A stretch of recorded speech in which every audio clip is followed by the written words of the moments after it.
Das setinhas em cima é o comprimento dessa onda. Bom, essa onda pode ter uma frequência qualquer, quantidade de ciclos. Então vejam só. Além disso, eu tenho a amplitude. A amplitude mais a frequência vai me dar a condição de identificar o comprimento dessa onda. Basicamente, o comprimento da onda é esse aqui. Velocidade de propagação multiplicado pelo período. O que é período? Qual que é a noção de período, então? Para que eu tenha uma representação de forma a identificar o efeito ou a frequência dessa onda. Então está aqui C e ali o comprimento da onda. O que a gente tem em relação à velocidade? Então a gente tem algumas referências de velocidade. Por exemplo, a luz no vácuo, aproximadamente 300 mil quilômetros por segundo ou 300 milhões de metros por segundo.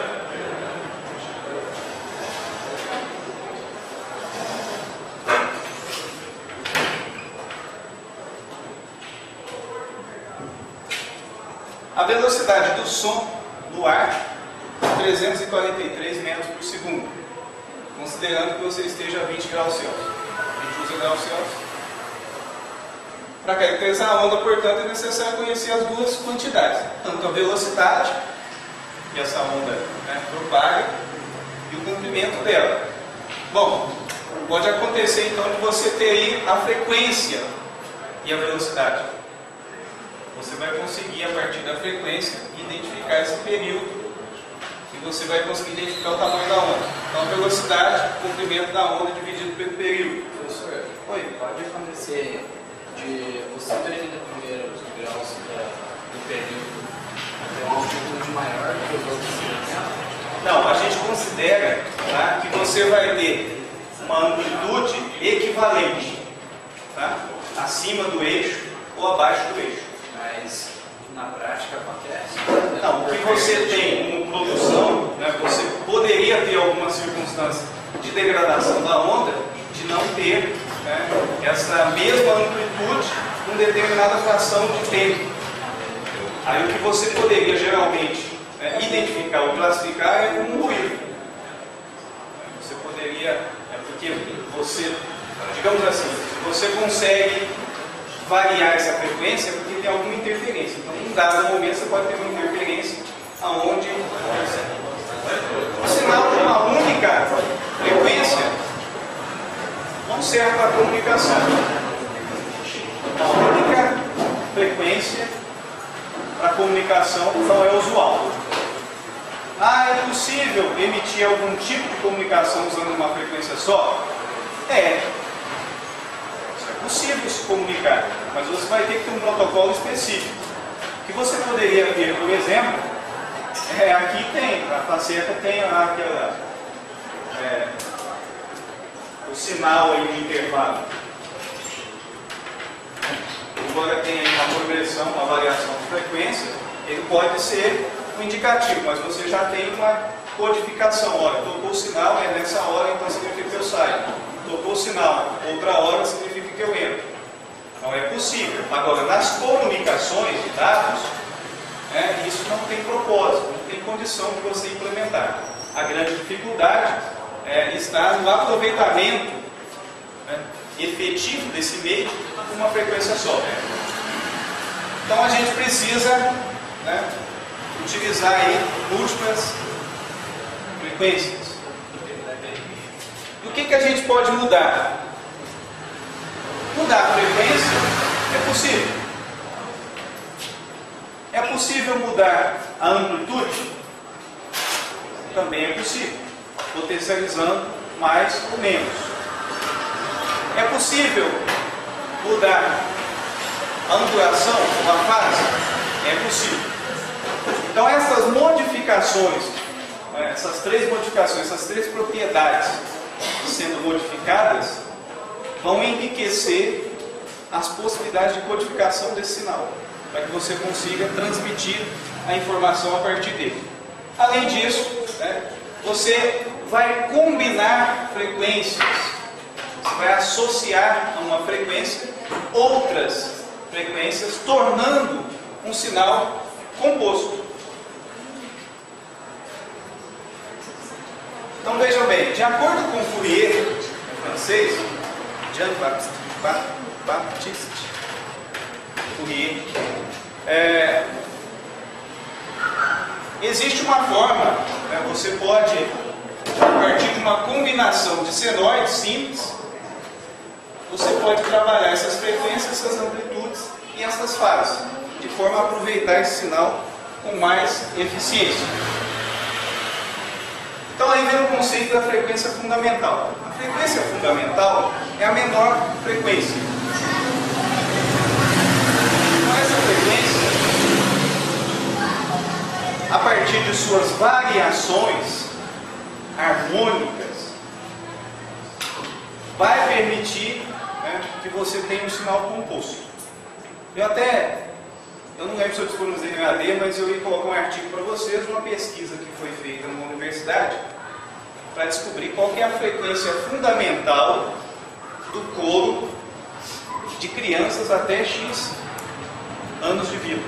Então, eles pegaram as crianças, acho que 100, 50 crianças de uma escola, e essas crianças cantaram, emitiram o som, e foi feita uma medição, foi feito um acompanhamento por grupos de crianças, individual e por grupo de crianças, até identificar ali aquela frequência fundamental. A partir dessa frequência fundamental, é possível então, a partir das frequências derivadas dessa frequência fundamental, você codificar a voz de todas essas crianças. Isso quer dizer o quê? Que você está construindo um modelo de transmissão de sinal apropriado para a voz das crianças. Então já existe no sistema de telefonia uma faixa de frequência para você transmitir a voz, mas a voz de todos, de crianças, de adultos. O que foi feito então é identificar essa frequência fundamental para a voz das crianças. Então, conclusão, tendo uma frequência fundamental, eu vou ter frequências derivadas e transformar esse sinal em um sinal composto, e esse sinal composto, ou seja, essas várias subfrequências combinadas com a frequência fundamental, vão codificar aquela informação que eu preciso. No caso da voz, você tem uma possibilidade, a partir de uma frequência e suas frequências derivadas, transmitir essa voz a partir de um método usado pelo telefone. Então, essa série, ou seja, essa frequência vai gerar um componente de uma série harmônica. Deve existir uma harmonia entre essas frequências, a frequência fundamental e as frequências derivadas. Então, foi esse o estudo que Fourier fez. E aqui tem um desenho que dá uma noção, de Fourier. Lembrem-se, o objetivo do curso não é engenharia.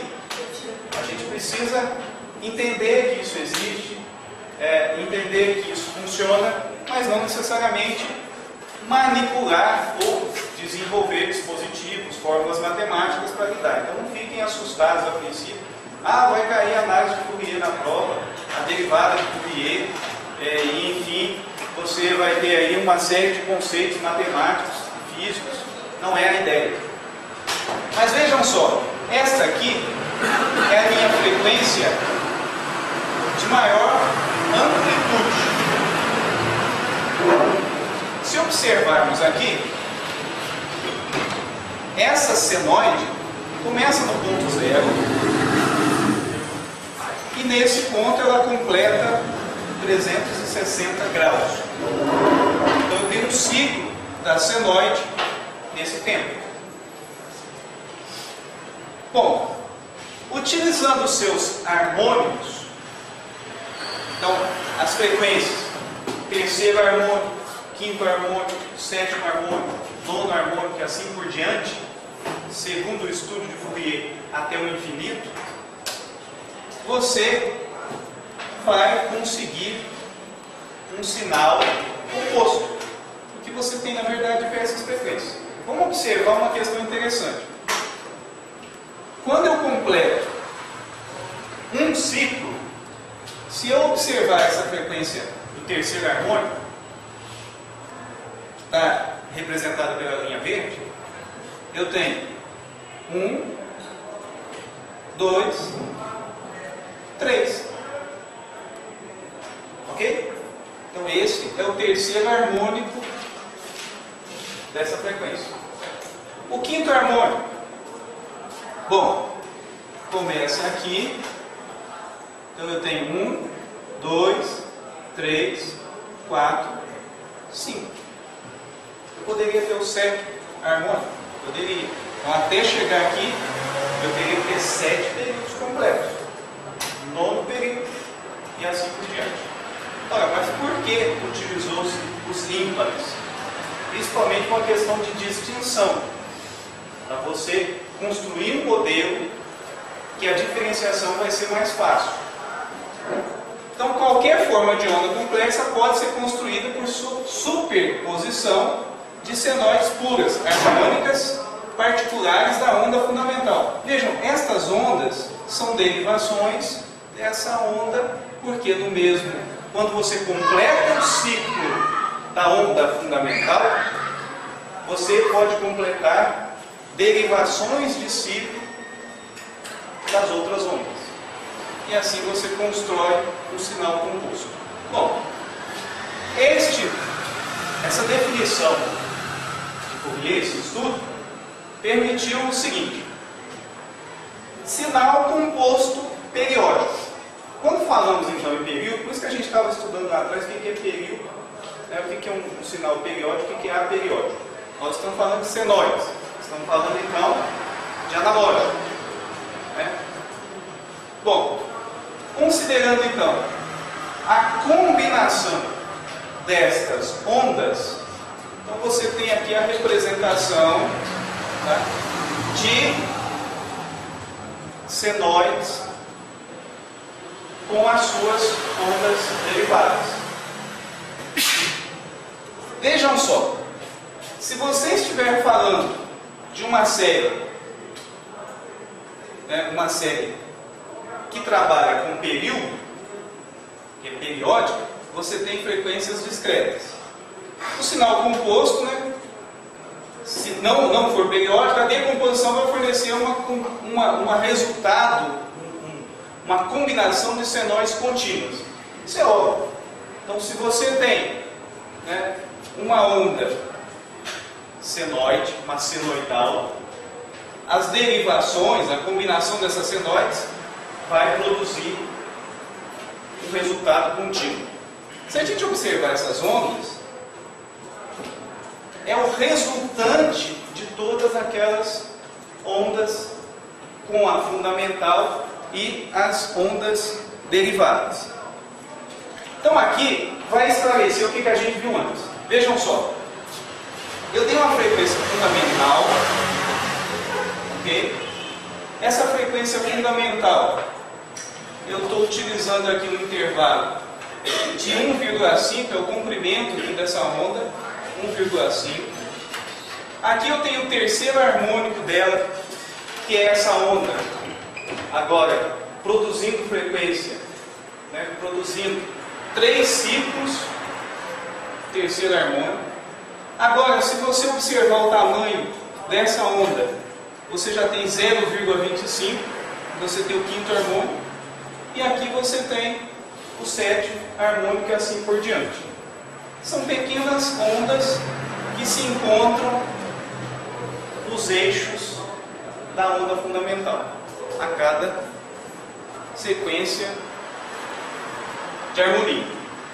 Agora vejam só, estou combinando, conforme eu falei antes, as frequências. Então, se eu combinar a frequência fundamental com o terceiro harmônico, eu vou ter esse desenho de onda. Se eu combinar o terceiro e o quinto, eu vou ter esse desenho de onda. E assim sucessivamente. Então, o que é um sinal composto?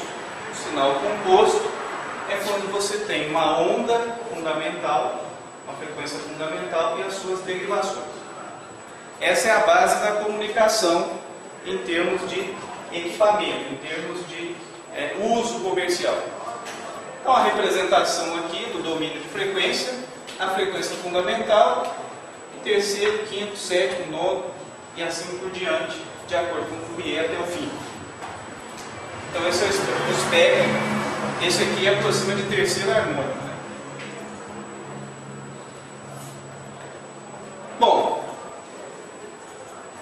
vejam só, eu tenho aqui a entrada de um sinal quadrado, uma onda quadrada, periódica. O que mais que eu tenho em termos de valor?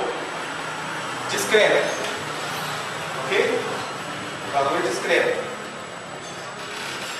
Entra essa onda, passa pelo meio de transmissão e vai sair do outro lado uma onda, uma senoide, com uma transformação. Bom, olha que interessante isso. Quando a gente quer gravar a voz de alguém no computador, a voz é uma frequência. Que tipo? É senoide? Senoide. É analógico. E eu tenho um microfone, um dispositivo sensível a essas ondas. Então, quando você produz a voz no microfone, o microfone é sensível e ele precisa codificar esta frequência. A gente vai ver mais adiante como que esse processo ocorre, principalmente para a telefonia, mas é praticamente o seguinte: o dispositivo já calibrado para uma sequência de frequência, ou seja, ele vai ter que trabalhar com aquela, suportar aquela frequência que você está emitindo ali na sua voz. Ele vai receber esse sinal vai ser transportado no meio, vai ser feita uma amostragem. O que é essa amostragem? Essa amostragem é o que aconteceu quando eu joguei esse sinal numa onda, na verdade num sinal contínuo. A voz, pela sensibilidade do equipamento, vai produzir uma onda com determinadas variações. Na verdade você vai ter múltiplos sinais, é composto, é um sinal composto de múltiplas frequências. E do outro lado, a partir do momento que você passou por essa amostragem, você vai ter um modelo matemático, de acordo com o Fourier, que representa essa variação. Esta variação vai ser identificada com um equipamento sensível à frequência e vai ser transformado numa informação digital. Então, o processo de transformação da voz é bem parecido com aquele processo utilizado naqueles reprodutores de áudio antigo. Eu até esqueci agora o nome. Vocês já viram em alguns filmes mais antigos? É como se fosse um berrante, um megafone, a vitrola, aqueles antigos. Então você tem uma agulha e essa agulha vai passar em um disco. Esse disco, ele tem sulcos, fluxo. Como que esse fluxo foi construído? Bom, a princípio é o seguinte: havia um cenário perfeito aonde um dispositivo, eu vou tentar desenhar aqui, não sou muito bom em desenho, mas você tinha esse disco girando e esse disco estava com uma agulha que não ia repetir, ou seja, essa agulha não ia passar no mesmo local.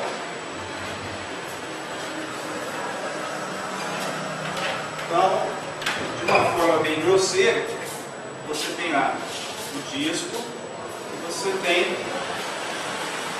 sulcos. Como que esses sulcos foram produzidos? A princípio, esse disco tinha uma superfície plana, perfeita. E uma agulha especial, acoplada a um dispositivo sensível à voz. Se não tivesse voz nenhuma, esse dispositivo ia, à medida que o disco vai girando, né, eu estou tentando fazer o contrário aqui, o pincel está girando, mas imagine o disco virando e aquele ponto, que é a agulha fazendo o movimento, aumentando o raio, ou seja, afastando-se do centro do disco. Com as vibrações da voz, a partir de um dispositivo que está capturando concentrando essas ondas da voz, você tem uma vibração nessa agulha. Essa vibração está sendo gravada. Quando você for ouvir essa música, você vai colocar um dispositivo agora que captura o som desse atrito que ocorre deste sulco irregular, que foi produzido um sulco irregular. Essa produção vai gerar uma voz que, amplificada, vai, amplificação aqui, eu recebi um impulso e aumentei a potência desse impulso, se eu estiver trabalhando com eletricidade, e aí eu vou, ou qualquer fonte de energia que eu tiver, vou trabalhar a questão de ampliar. Então, enquanto aquela agulha está circulando pelo disco, já gravado, eu estou reproduzindo o som.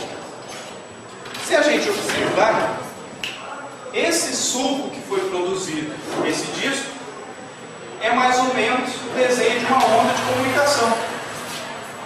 A questão é que para você fazer bom uso, né, do espaço físico, você não gravou. Imagine, você poderia gravar também em fita. Na verdade, você pode até fazer isso na fita usando uma superfície magnética.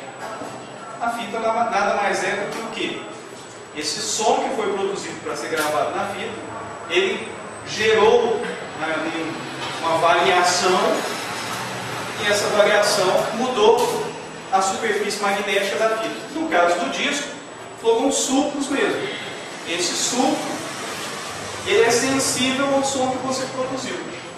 Então, de uma maneira semelhante, quando você está comunicando a partir do telefone, você está passando por esse processo. A diferença é que não está sendo gravado. Isso está sendo transportado para um dispositivo que gera pulsos elétricos. E você transmite essa voz a partir de um canal, a partir de um meio.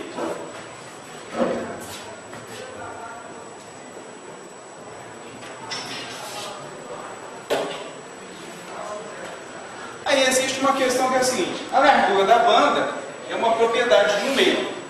O que seria então a largura de uma banda?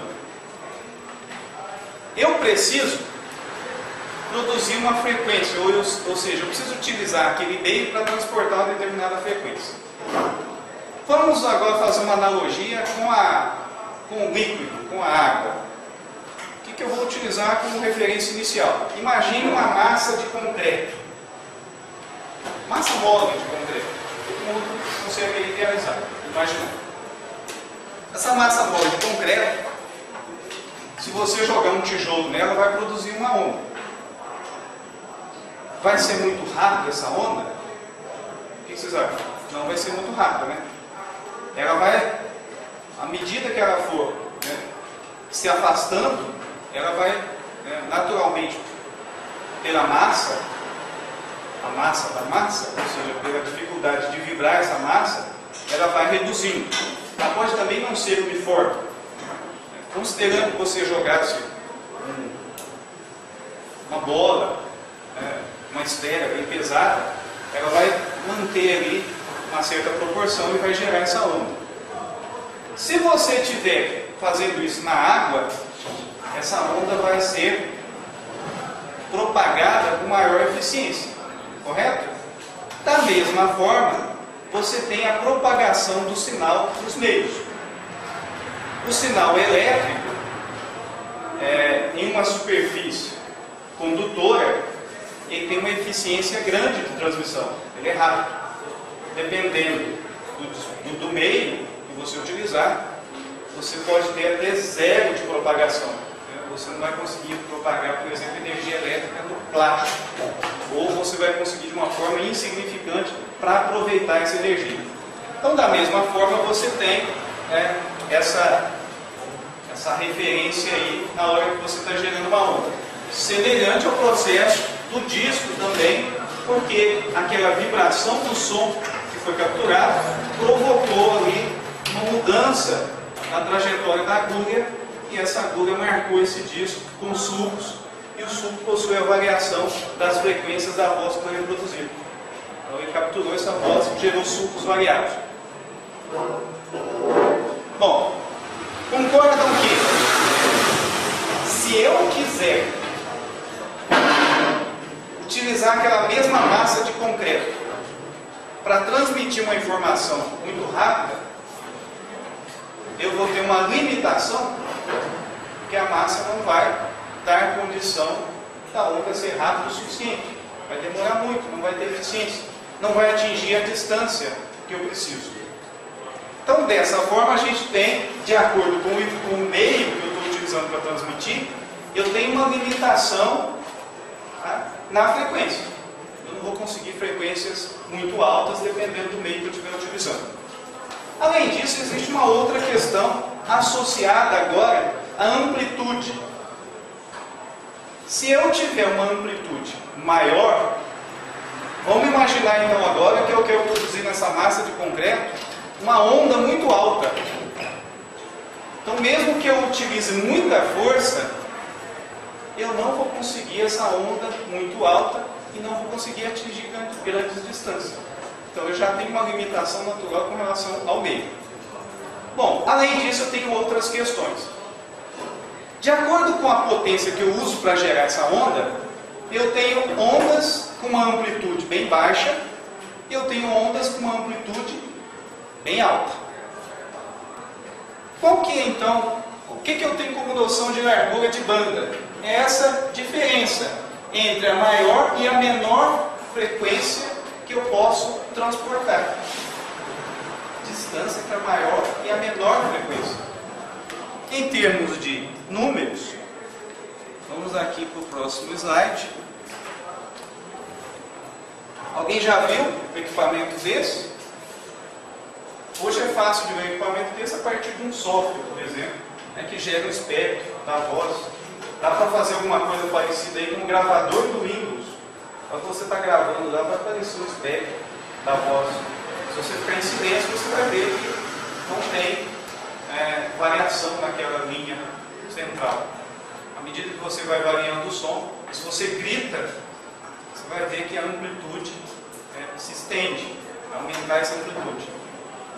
Então aqui nós temos um espectro de frequência, né, de alguém batendo palma. Dá para a gente ver aqui que no momento que as mãos se encontraram, foi produzir uma amplitude bem alta. E esse som foi propagando. Neste caso aqui, o máximo que houve, em termos de frequência, foi de 0 até 10 kHz. Ou seja, até 10.000 ciclos por segundo. Bom, aqui é Forozan, ele está dizendo o seguinte: nós vamos tratar, né, a largura de banda de acordo com a propriedade do meio, ou a largura do espectro de sinal. Então o que é esse espectro?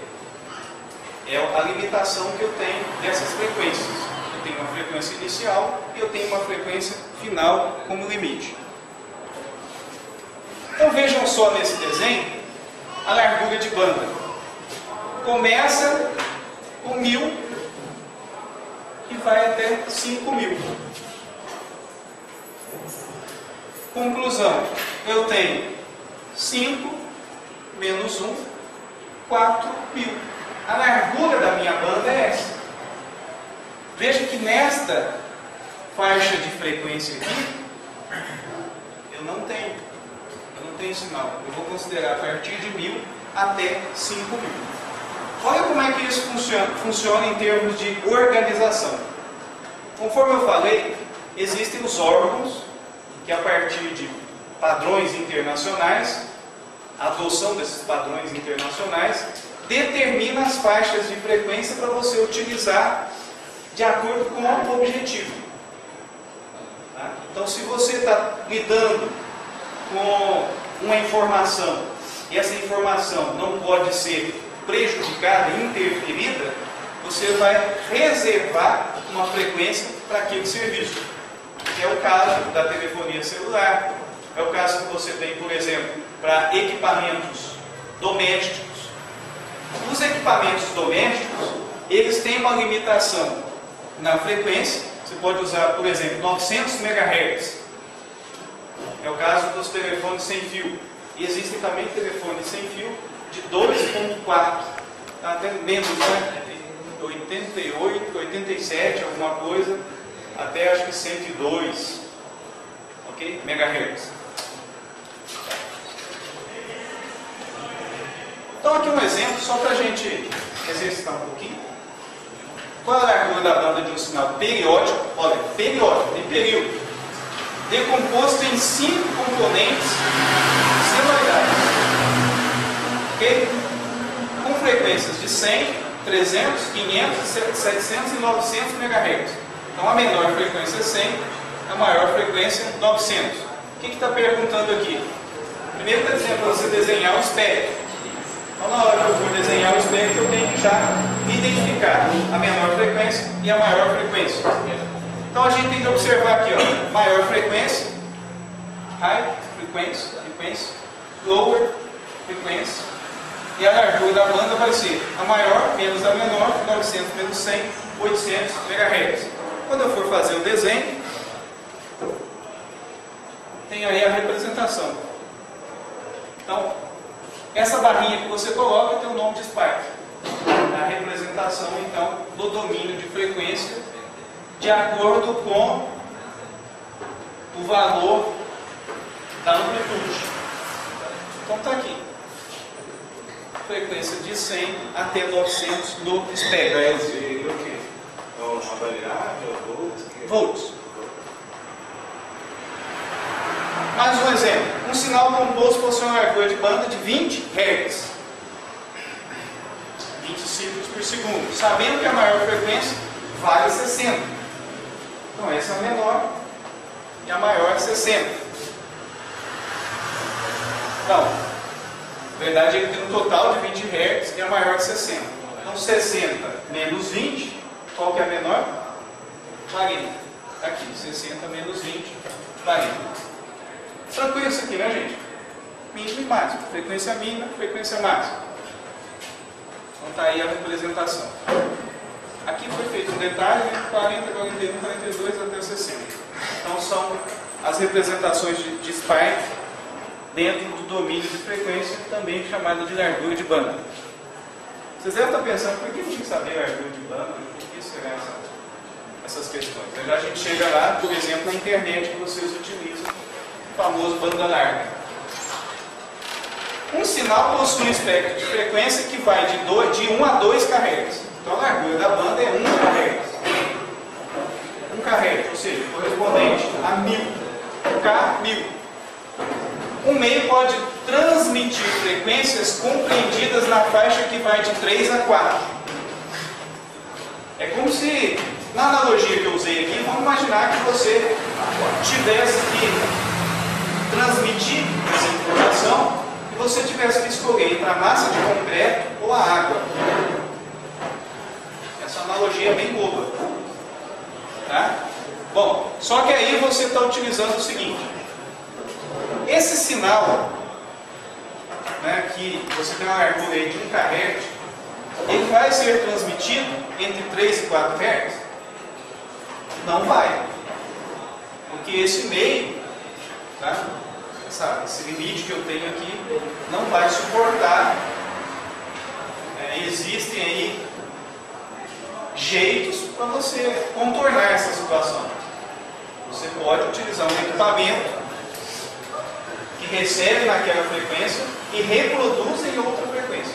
Sem esse equipamento você não vai conseguir. Né? Então a resposta definitivamente não. Embora haja intervalo suficiente naquela banda, que você tem intervalo suficiente, tem 1000 aqui de largura de banda, o problema é que você está transportando uma frequência bem inferior e aquele meio, aquela reserva não vai ser suficiente.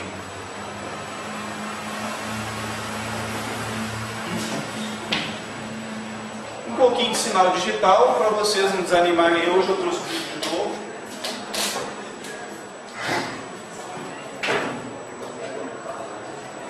Bom, quando eu falo de sinal digital, quadrado, como é que eu vou representar representar esse sinal? Aqui a gente tem um modelo de codificação ilusório, ou seja, didático. Se eu tenho amplitude máxima, representa 1. Se a minha amplitude é 0, veja bem, está em cima do eixo, representa 0. Então assim eu tenho amplitude alta, estou enviando 1. Amplitude baixa, estou enviando 0. Então aqui eu tenho o valor que eu estou enviando. Alguém sabe responder em binário que valor é esse? Aliás, em decimal, qual que é a letra? Qual que é o dígito? Aqui eu tenho, considerando agora o padrão de byte. Um byte são 8 bits. Né? A menor unidade é bit. Compondo esse byte, 8 bits. Vejam só. Amplitude alta, 1. Amplitude baixa, ou 0. 0 e assim sucessivamente. Desta forma, eu consigo transmitir informações binárias. Eu preciso de codificar a cada 8 bits para compor o meu byte.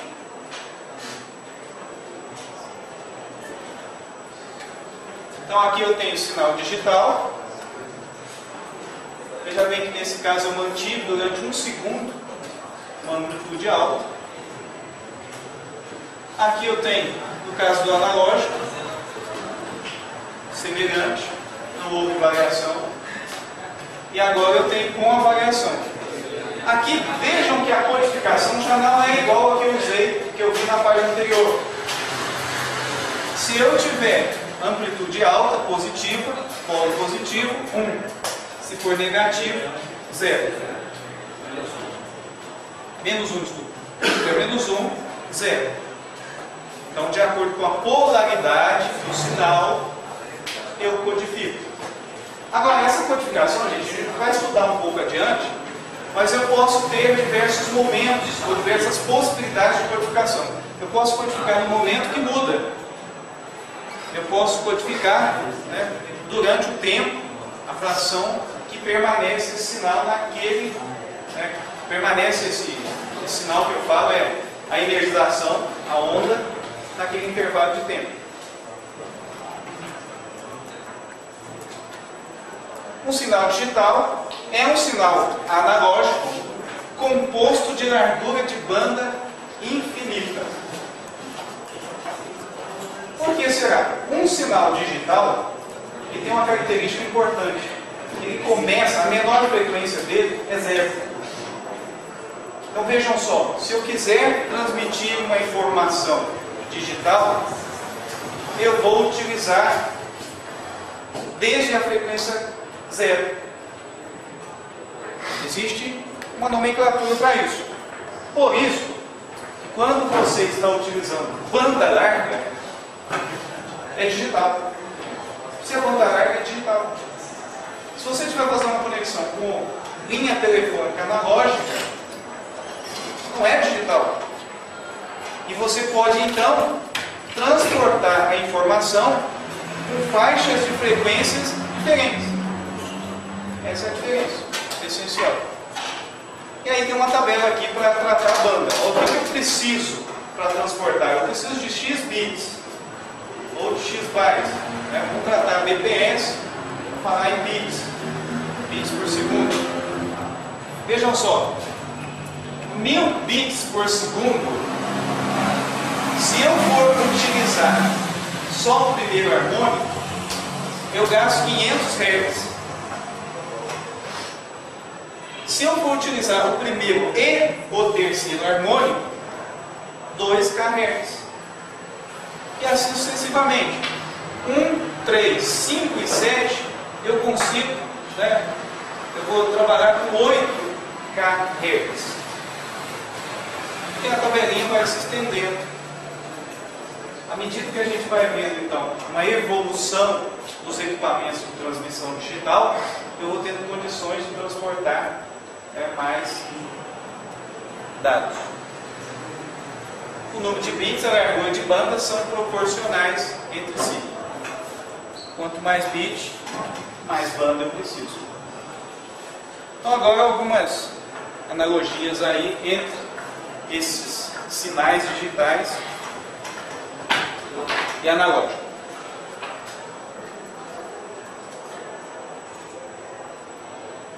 Então a gente tem o conceito de passa baixa, passa banda.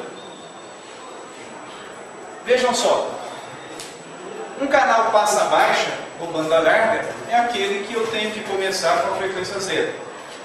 Já um canal passa banda, eu tenho uma frequência inicial maior que zero até uma determinada frequência. Então na transmissão, utilizando o meio AM, eu tenho diversas possibilidades de frequência.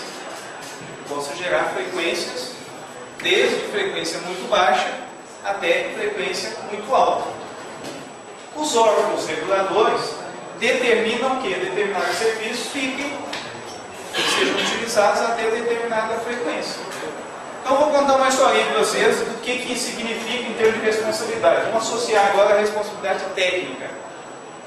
A gente sabe que para utilizar os equipamentos no Brasil, nós temos que obedecer às normas da Anatel. Então, se você vai desenvolver um equipamento, se você vai comercializar o equipamento, esse equipamento tem que estar autorizado pela Anatel. Eu tenho um walk-talk da Motorola. Eu comprei no Mercado Livre. Fui lá no Mercado Livre, comprei numa loja.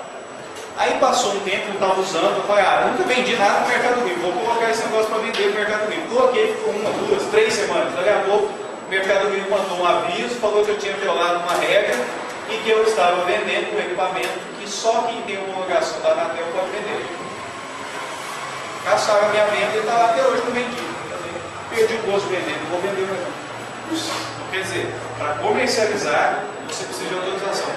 Que sabe você fabricar. Você tem que seguir essa limitação que existe. O que pode acontecer se você trabalha com uma frequência errada? Primeiro, você pode invadir a privacidade de alguém, ou você pode prejudicar um outro sinal, provocando ruído.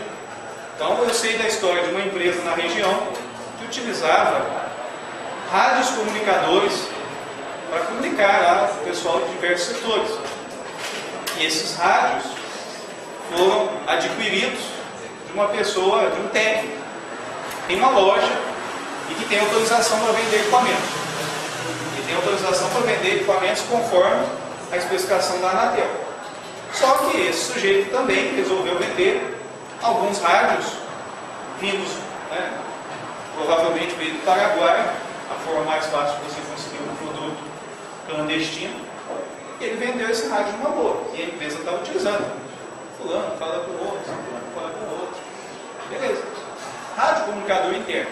Determinado dia, apareceram sujeitos lá na empresa, com carros diferentes. Chamaram por nome. Quem que é fulano? Quem que é o seu fulano? Foi tentando identificar. Aí achou um grupo de pessoas na empresa lá que fazia essa comunicação. Olha, nós estamos com uma ordem aqui para que vocês recolham imediatamente os equipamentos, porque eles estão trabalhando numa faixa de frequência reservada para os pilotos da aviação civil. E os aviões que passam na região X estão tendo problemas de comunicação. O piloto está tentando enviar uma mensagem, ou receber uma mensagem, e tem alguém pedindo para mandar uma matéria-prima, pedindo para atender alguém. Estava dando conflito. Então eles rastrearam essa frequência. Primeiro, eles identificaram a rota da aviação civil, que estava acontecendo essa interferência, e a partir dali mapearam as possibilidades até chegar na empresa. Depois eles utilizaram o equipamento, identificador de frequencímetro, para verificar quem estava trabalhando na cavidade de frequência até chegar na localização da empresa. Então quer dizer, não dá para esconder quando está trabalhando com frequência, principalmente se está usando o sinal AM. Você está emitindo esse sinal e alguém tem um equipamento lá capaz de identificar se você está conforme a norma ou não. Existe fiscalização sim. Existe também em relação, por exemplo, ao uso de rádios. Você pode utilizar um equipamento para gerar sinal de rádio, desde que você não interfira na frequência já autorizada para outra rádio trabalhar. Então, a rádio vanguarda é 3.1. Você pode utilizar 3.1? Pode. Fora do domínio registrado para vanguarda. Porque se você gerar interferência, você vai estar violando uma regra. Então, na verdade, esse conceito aqui. Foram feitas reservas de banda. E essas bandas estão autorizadas para cada um dos interessados permitidos. Largura de banda analógica é expressa em Hz. E digital em bits eu já tinha falado. Transmissão digital começa em 0, passa a faixa. Transmissão digital necessita de um canal que começa em 0. E não passa faixa, passa baixa. Eu falei errado a palavra aqui antes. Então, quando você pode utilizar intervalos, você está falando de transmissão analógica.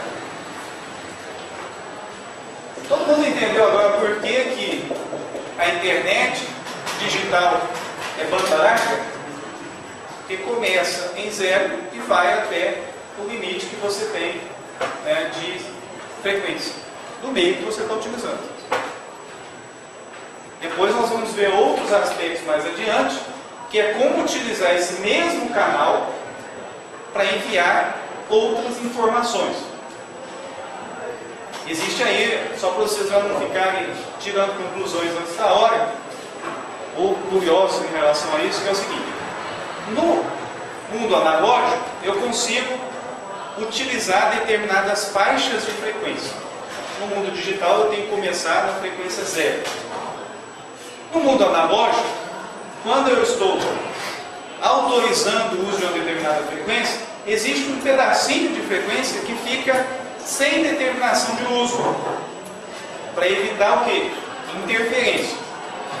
Equipamentos mais precisos conseguem gerar frequências com maior precisão e ler frequências com maior precisão. Então esse intervalo de reserva vai ser menor. Por isso que, obviamente, os equipamentos que utilizam frequências mais difíceis de serem geradas e recebidas, lidas, esses equipamentos são utilizados em operações que é possível ter mais recurso financeiro, que é possível, né, você estabelecer critérios mais rigorosos. E depois você tem os equipamentos que incluem uso doméstico ou que vai gerar uma amplitude menor, ou seja, esse sinal não vai prejudicar tantos equipamentos assim, e aí você tem esses intervalos estabelecidos. É a mesma coisa de você mudar o canal da televisão. Você está simplesmente sintonizando o equipamento para que ele decodifique somente as frequências que começam em determinado ponto e terminam em determinado ponto. A gente vai ver mais adiante alguns exercícios para você saber. Olha, se o sinal da TV é preto e branco, eu tenho menor número de informação que o sinal de TV colorido. Então a reserva para cada canal, a faixa para cada canal vai ser diferente. Você vai ter uma quantidade. A voz humana utiliza 3K. Você precisa de 3K para transportar a voz humana. Canal livre de ruído e Nyquist. Pessoal, eu vou deixar agora que entra nessa parte, né, de calcular banda, Xenon, Nyquist, para a próxima aula. A gente vai ter 3 etapas aí de estudo de sinais. Eu trouxe um vídeozinho para vocês.